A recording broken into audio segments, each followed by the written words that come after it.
Hi everyone, my name is Matt Wynn-Jones. I'm the Chair of the AIIA Council in New South Wales and Managing Director of Counterparts Technology. Today we're having our Let's Discuss session, the first in the series. Today I'm with David Provest from IBM, so welcome. Thanks, Matt. Part of this is to try to understand your career path today, and one of the things is interested in your first job, be it at school or at uni. Just tell me a little bit about that, and I'm keen to know if it still exists and what you were doing. Yeah, sure. So my first job, probably similar to most people, I worked at KFC in high school. But I suppose my first really kind of different job was during uni. So for 5 years I worked as a fishmonger. Yeah. So, you know, slicing up fish and then selling it. Yeah, very, very interesting. And is it just a local? Yeah, local at the kind of local store. Good way to keep fit. So both of those jobs still exist. I'm amazed that those are jobs. Well, that store doesn't still exist, but it's still a job. Role still does. So as an old paperboy, my paperboy role doesn't exist.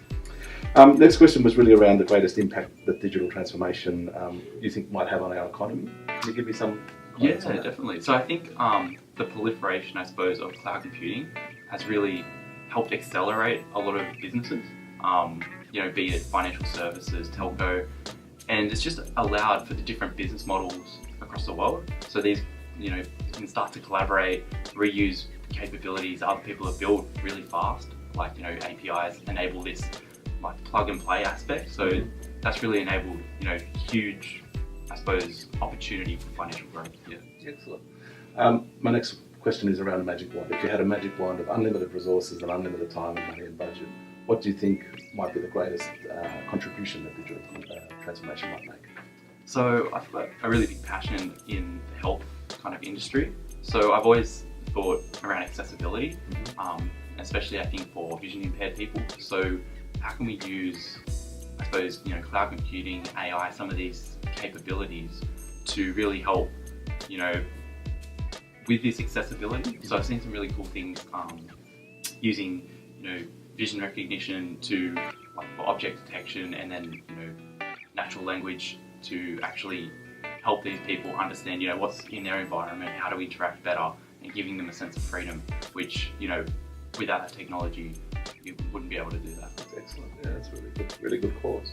Tell me about the global heroes who you see have changed the world, and more importantly, the local heroes that have changed your life. Yeah, sure. So globally, at IBM, one of our fellows, Chico, so she's actually is Japanese and she's blind herself.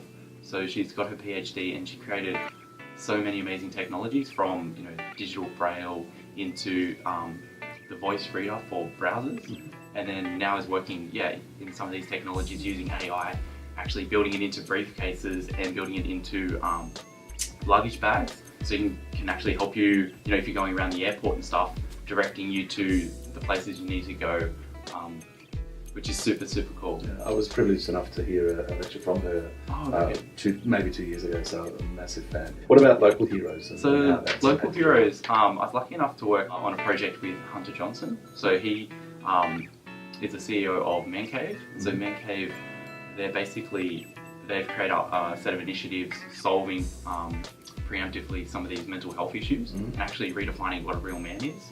So it's really looking at, you know, breaking down some of these stereotypes and really broadening in the growth mindset what it is to be a man and make a contribution. So yeah, it's really cool, some of the work. Are you active in that in terms of a mentor or a mentee under that same program? So I was actually helping in some of the, we had like a hackathon. So it was actually with this association called Good for Nothing, where a bunch of people just come together, donate their time to actually help create some marketing content.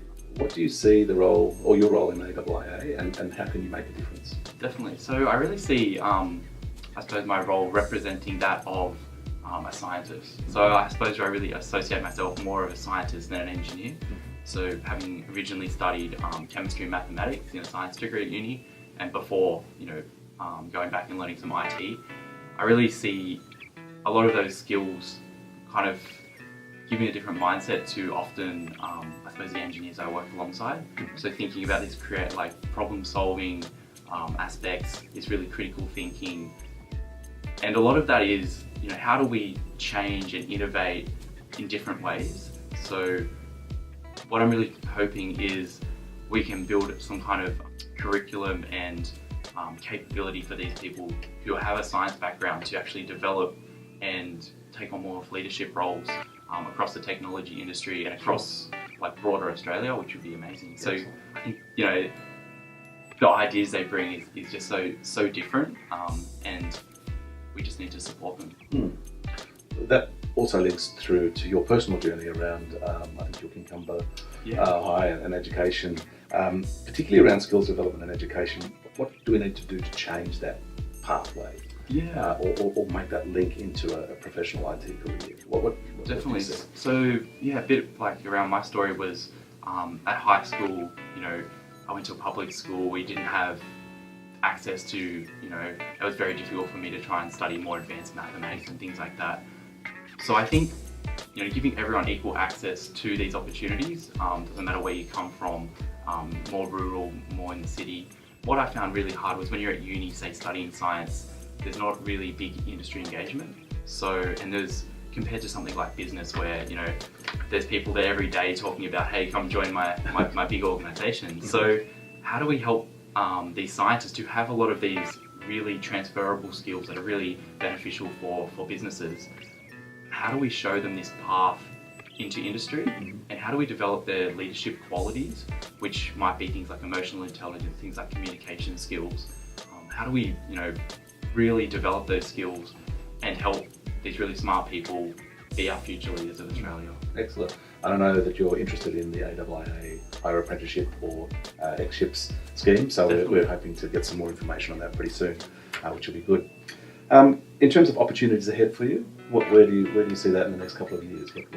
Definitely. So I found a really good mentor. So one of our distinguished engineers at IBM. So that's an amazing career path. You know, changing not only something in Australia, not just making a significant impact locally, but more globally. So yeah, Mark Edling's been kind enough to mentor me. He's also on the council. So, he is also on the council, And so now I'm just working on my certification for architecture. And also doing the TOGAF. Diversity is a big push for us in the industry. There's still a disproportionate. It's just not right. How do we get that balance right from your perspective? You bring some fresh eyes from a younger perspective. What do you see as the future there? Definitely. So I think we've had a big agenda, and personally trying to help bridge that gap between diversity across, I suppose, a whole number of attributes. So last year we had things like LGBT plus hackathons we were doing. We're always very supportive on women in tech. So actually last year I created an initiative called the Women's Leadership Breakfast, where we had 9 of our executive leaders just having roundtables with, you know, it was 5 students from different universities. So, you know, the ratio was like a 1-to-5 ratio, and that was really amazing. Our MD supported all of that. So I think it's just some of these grassroots initiatives can actually help build into something bigger and better. From a professional career perspective, what would you see as the greatest sort of significant moment in your career today? I suppose the biggest change for my career was finding my first mentor, and it was during my first internship at IBM.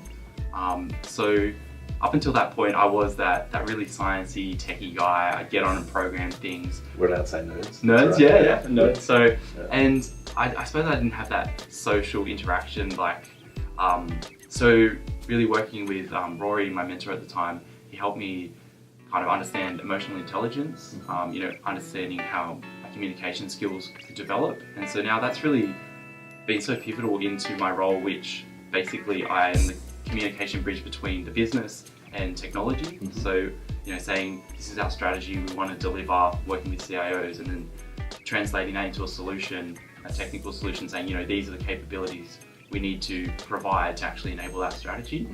So yeah, initially I had no communication with the business. I couldn't talk anything. I was talking, you know, gigabytes and megahertz, and yeah, so that was really transformational. What would you tell your 15-year-old self? What would be a couple of three or 4 points that you'd tell your 15-year-old self? That's a good question. So I think really, I would say go for any opportunities that you have. There's a lot of, I suppose, opportunities out there, and you might say, you know, if it's, hey, there's this hackathon evening, like on the weekend, you want to go to it, or, you know, there's an evening where they're going to talk about a new technology, and it's pretty easy to just, you know, stay in your routine and say, oh, no, I'm not really going to go. But actively, going after these opportunities, you will find something cool. You'll learn about a new technology. You'll meet someone cool. Well, thank you very much. It's been an absolute pleasure. Thanks, Matt. Thanks for having me. All right, really look forward to it. So thanks very much, guys. I look forward to the next session. If you want any more information, please visit us at aiia.com.au. Thanks.